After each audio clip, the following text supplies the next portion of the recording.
Tollywood ছাড়িয়ে বহু শিল্পী পাড়ি দিচ্ছেন সুদূর মুম্বাইয়ে।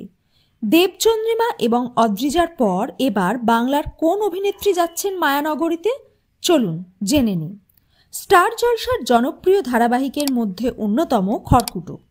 সন্ধ্যের আসর জমাতো জমজমাট পারিবারিক গল্প, একে অপরকে আগলে রাখত পরিবারের সদস্যরা। গল্প শেষের আগে মৃত্যু হয় গুনগুনের, তারপর টাইম লিপ নেয় গল্প।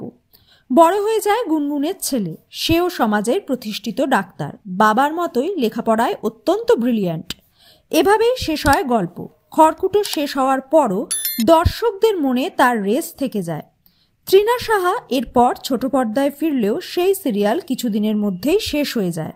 তারপর তাকে আর দেখা যায়নি, তবে বড় পর্দায় এবং ওয়েব সিরিজে কাজ করেছেন তিনি। নীলের সঙ্গে পোশাক বিপণনী সংস্থাও খুলেছেন।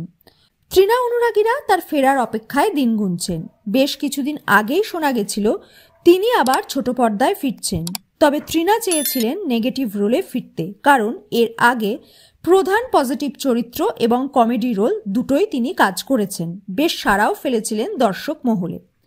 এবার তাকে দেখা যাবে ভৌতিক গল্পে। এসবিএফ এর প্রযোজনায় সোনি এন্টারটেনমেন্ট টেলিভিশনে আসছে আমি ডাকিনি, যেখানে প্রধান চরিত্রে অভিনয় করবেন অভিনেত্রী। তার বিপরীতে থাকবে রোহিত চান্ডেল। তিনি মুম্বাইয়ে এর আগে বেশ কিছু সিরিয়ালে অভিনয় করেছেন। নতুন বছরেই আসছে সোনি এন্টারটেনমেন্ট টেলিভিশনে আমি ডাকিনি। দেবচন্দ্রিমা এবং অদ্রিজার পর বাংলার আরেক টেলিনায়িকাও অভিনয়ের সুযোগ পেলেন বলিউডে।